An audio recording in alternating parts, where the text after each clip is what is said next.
আজকে নিয়ে চলে এসেছি অষ্টম শ্রেণীর বাংলা বইয়ের গড়াই নদীর তীরে কবিতার গুরুত্বপূর্ণ প্রশ্ন উত্তর। তাহলে চলো দেখে নিই।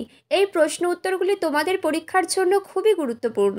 তোমরা প্রশ্ন উত্তরগুলি নিজেদের খাতায় সুন্দর করে লিখে নিতে পারো, নতবা মন দিয়ে শোনো, শুনলে কিন্তু মনে থাকবে। আর মনে থাকলে তোমরা পরীক্ষার খাতায় খুব সুন্দরভাবে লিখে দিয়ে আসবে। তাহলে চলো শুরু করা যাক। প্রথম প্রশ্ন, কবি জসিমউদ্দিন কোন অভিধায় অভিহিত? মনে রাখবে, কবি জসিমউদ্দিন পল্লী কবি অভিধায় অভিহিত। পরবর্তী প্রশ্ন, তাঁর লেখা দুটি কাব্যগ্রন্থের নাম কি? কবি জসিমউদ্দিনের লেখা উল্লেখযোগ্য দুটি কাব্যগ্রন্থের নাম হল নকশি কাঁথার মাঠ এবং রাখালি। পরবর্তী প্রশ্ন, কবিতায় বর্ণিত নদীটির নাম কি? কবিতায় বর্ণিত নদীটির নাম হল গড়াই নদী। পরবর্তী, মাচানের পরে কি আছে? আলোচ্য কবিতায় মাচানের পরে কি থাকার কথা বলা হয়েছে? দেখো, মাচানের ওপরে শিমলতা ও লাউ কুমড়ার ঝাড় রয়েছে। পরবর্তী প্রশ্ন, মানুষের বসত করার কথা এখানে কারা বোঝেনি? এটির উত্তর, মানুষের বসত করার কথা এখানে গাছের ডালে বসে গান করা বনের পাখিরা বোঝেনি। পরবর্তী, উঠানেতে কি কি শুকোচ্ছে? মনে রাখবে তোমরা, উঠানেতে মটরের ডাল, মুসুরের ডাল, কালো জিরে, ধনে লঙ্কা, মরিচ শুকাচ্ছে। পরবর্তী প্রশ্ন, বাড়িটিকে ভালোবেসে কারা বেড়াতে এলে কিছুক্ষণ থেমে যায়? বাড়িটিকে ভালোবেসে কারা বেড়াতে এলে কিছুক্ষণ থেমে যায়? এটির উত্তর, বাড়িটিকে ভালোবেসে সন্ধ্যা সকালের রঙিন মেঘেরা বেড়াতে এলে কিছুক্ষণ থেমে থাকে। পরবর্তী প্রশ্ন, এগুলি বড় প্রশ্ন উত্তর। প্রশ্নগুলি কয়েকটি বাক্যে উত্তর দিতে হবে। দেখো, কুটির খানিরে লতা পাতা ফুল মায়ায় রয়েছে ঘিরে। এখানে কুটিরটিকে লতা পাতা ফুলের মায়া দিয়ে ঘিরে রাখা বলতে কবি কি বুঝিয়েছেন? এটির উত্তর, আলোচ্য উদ্ধৃতিতে পল্লীকবি জসিমউদ্দিন রচিত সজন বাদিয়ার ঘাট কাব্যগ্রন্থের অংশবিশেষ গড়াই নদীর তীরে শীর্ষক পাঠ্যাংশ থেকে গৃহীত।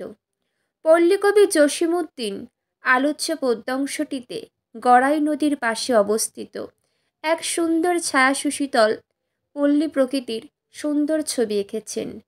সেখানে একটি কুটিরকে ঘিরে থাকা বুনো ফুল, মাচার শিমলতা বা লাউ কুমড়োর ঝাড়, নানান ফুলের সমারোহ, লাল নোটে শাকের আয়োজন সেই কুটিরটিকে অপরূপ করে তুলেছে। কবি গ্রাম বাংলার এই চিরপরিচিত দৈনন্দিন রূপটিকে ভুলতে পারেন না। তার মনে হয়েছে গাছপালা, বুনো ফুল, লতাপাতা এসবই যেন পরম মমতায় কুটিরটিকে ঘিরে রেখেছে। পরবর্তী প্রশ্ন, ডাহুক মেয়েরা বেড়াইতে আসে গানে গানে কথা কয়ে।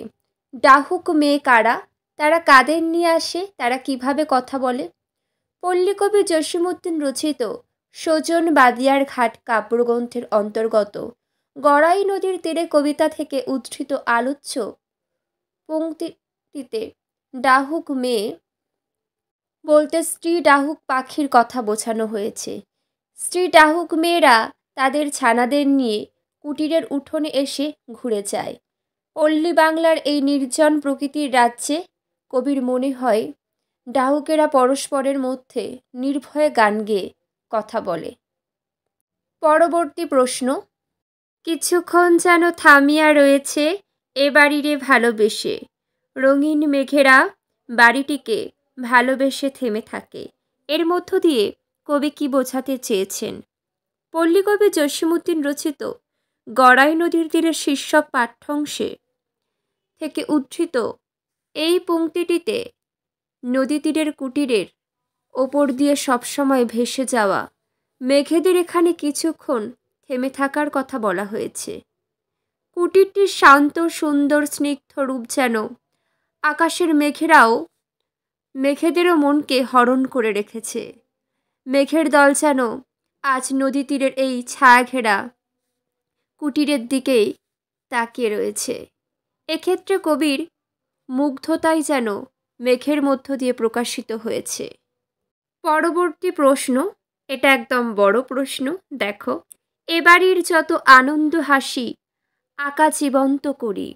কবিতায় কবি প্রকৃতির সঙ্গে একত্ব যে গ্রামীণ কুটিরের জীবন্ত ছবি এঁকেছেন তার বিবরণ দাও। দেখো, জসীমউদ্দিন রচিত গড়াই নদীর তীরে কবিতায় নদী তীরের এই কুটিরের যেন প্রাকৃতির মমতায় ঘেরা এক সুন্দর চিত্র তুলে ধরেছেন। অসীম স্নেহে লালিত জীবনের সব চাঞ্চল্য, অস্থিরতা, দ্বন্দ্ব এখানে যেন থেমে গেছে। গাছপালায়, বুনো ফুলের আয়োজনে, শিমলা ও কুমড়ো ফুলের দোলায়, নোটে শাকের লাল রঙের ঢেবে সেই কুটিরটি সহজেই সকলেরই চোখে পড়ে। কুটিরের নির্জন উঠোনে নোংরা ডোবা থেকে ছোট ছোট ছানা নিয়ে ঘুরে বেড়ায় মেয়ে ডাহুকেরা। বনের পাখিরা মানুষের বসতির খবর না রেখে পরম আনন্দে গান শোনায়। উঠোনের নরম রোদে মটর মুসুরের ডাল শুকোয়, কালো জিরে, ধনে লঙ্কা, মরিচ যত্নে সাজানো থাকে।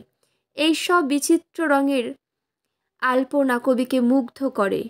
আকাশের মেঘও তার চলার পথে দু চোখ ভরে আশ্চর্য সুন্দর দৃশ্য দেখে থমকে দাঁড়ায়। আজ এখানেই শেষ করলাম। কারোর কোনো প্রশ্ন থাকলে অবশ্যই জানাবে। সকলে ভালো থেকো।